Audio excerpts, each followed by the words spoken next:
यार खत्म हो रही जगह फोन कर रहे हो। चलें भाइयों साहब। औज़ु बिल्लाहि मिनश्शैतानिर्रजीम बिस्मिल्लाहिर्रहमानिर्रहीम।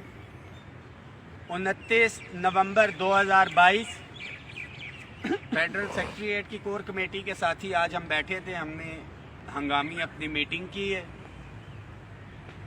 तमाम वफाकी मुलाजमीन, सेक्रेटेरिएट के मुलाजमीन और सूबों के मुलाजमीन के लिए भी ये मैसेज है कि जो एक हमने तहरीक शुरू की थी तनख्वाहों में तफरीक के खात्मे के हवाले से,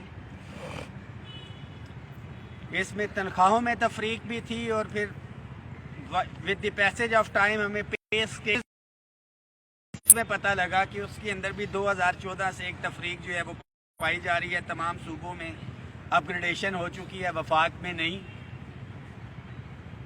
और फिर हमारे ही वफाकी मुलाजमीन थे जिन्होंने राब्ता किया, जो गुज़िश्ता कई दिहाइयों से एक ही स्केल में काम कर रहे थे, daily wages, contract, ad hoc, contingent, TLA के नाम पे।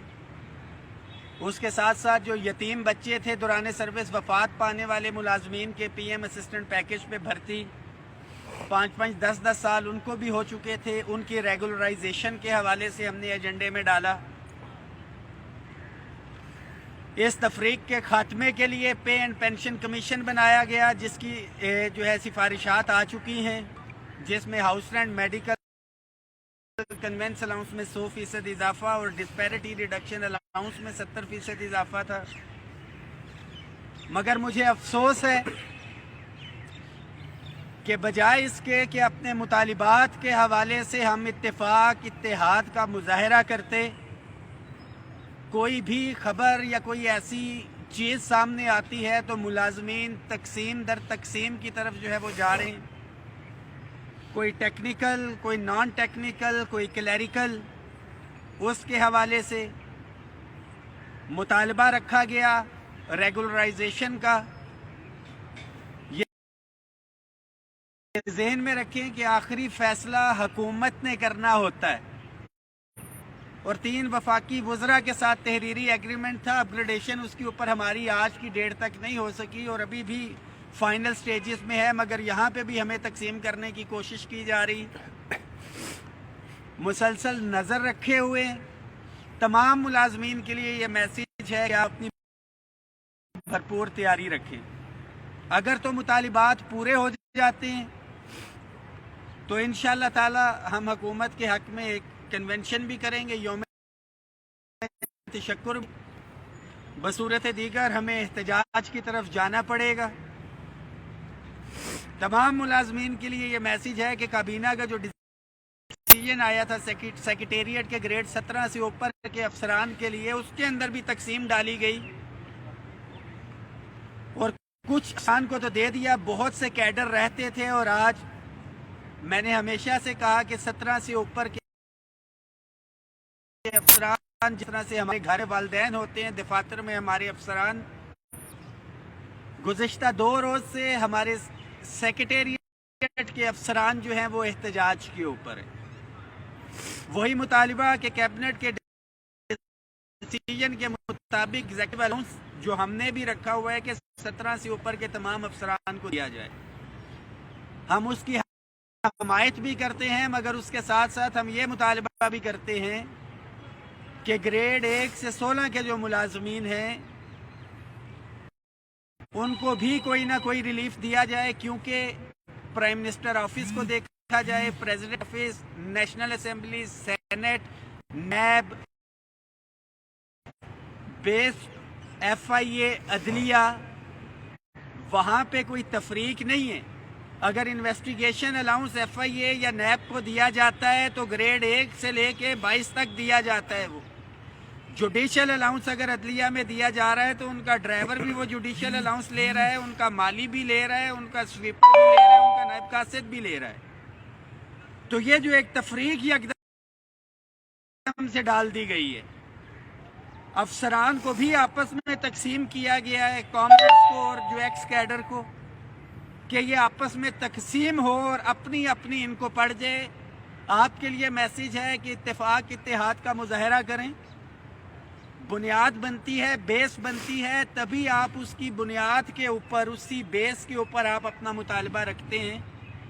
اگر صوبوں میں یہ ایگزیکٹو الاؤنس یا اضافی مراعات نہ ملی ہوتی،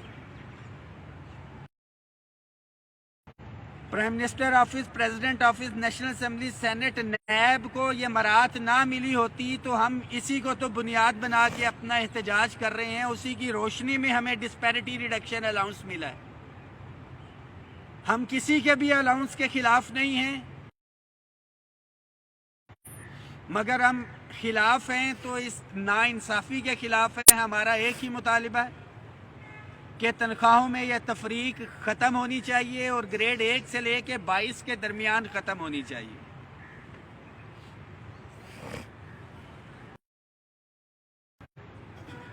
کوئی بھی مطالبہ اگر ہم نے پورا کروانا ہوتا ہے تو اس میں شرکا کی تعداد جو ہے، خواہ کسی سیاسی جماعت کا اجتماع ہو، کو وکلا کی تحریک ہو، اسٹوڈنٹ کی تحریک ہو، اس کی کامیابی کا دار و مدار قائدین کی نیت کے ساتھ ساتھ شرکا کی تعداد کے اوپر بھی ہوتا ہے۔ اللہ کا بڑا کرم ہے، ہماری نیت ٹھیک ہے، اپنی حد تک تو بھرپور کوشش جہاں تک کر سکتے تھے کر رہے ہیں۔ انشاءاللہ اپ گریڈیشن ہو، ریگولرائزیشن ہو یا تنخواہوں میں تفریق کا ایشو ہو، including house rent, medical, conveyance allowance, کسی بھی صورت میں اس پہ ہم سمجھوتا نہیں کریں گے۔ گورنمنٹ کی پاکٹ کو دیکھتے ہوئے، وسائل کو دیکھتے ہوئے انشاءاللہ تعالی ہم ریلیف بھی حاصل کریں گے، اور اپنے مطالبات پہ پہلے بھی کھڑے ہوئے تھے، ابھی بھی کھڑے ہوئے ہیں۔ اللہ کا بڑا کرم ہے کہ ہم اپنا یہ موقف ثابت کرنے میں کامیاب رہے ہیں کہ ہم غیر سیاسی تھے، غیر سیاسی ہیں، غیر سیاسی رہیں گے، پرامن تھے، پرامن ہیں، پرامن رہیں گے، مگر اپنے مطالبات سے پیچھے نہیں ہٹیں گے۔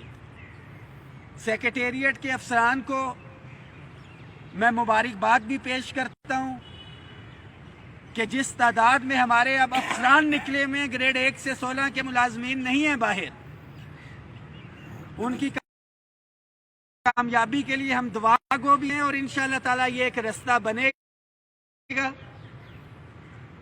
ہم ملازمین تک ریلیف آنے کی صورت میں جتنے بھی افسران سیکریٹریٹ کے ہیں ان کے لیے میسیج ہے کہ اگر سیکریٹریٹ کے کچھ افسران وہاں پہ موجود ہیں آپ کو بھی پہنچنا چاہیے، اور جو باہر بیٹھے ہوئے ہیں ملازمین ان کے لیے بھی یہ پیغام ہے کہ دفاتر میں اپنے مسائل کا رونا رونے کی بجائے عملی طور پہ اگر آپ لوگ نکلے ہوتے تو یہ تفریق کبھی بھی پیدا نہیں ہو سکتی تھی۔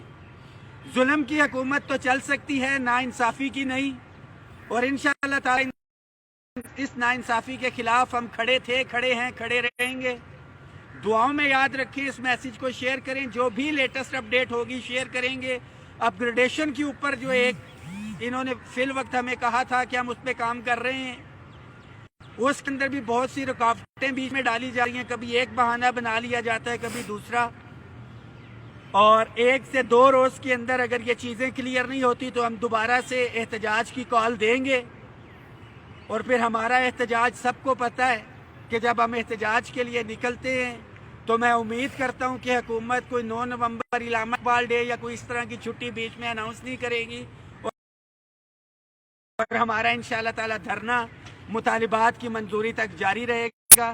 اس میسیج کو شیئر بھی کریں، دعاؤں میں یاد رکھیں، صرف ایک ہی پیغام، ملازمین اتحاد زندہ باد، ملازمین اتحاد زندہ باد، ہم سب ایک ہیں، ہم سب ایک ہیں۔ بہت شکریہ، تھینک یو۔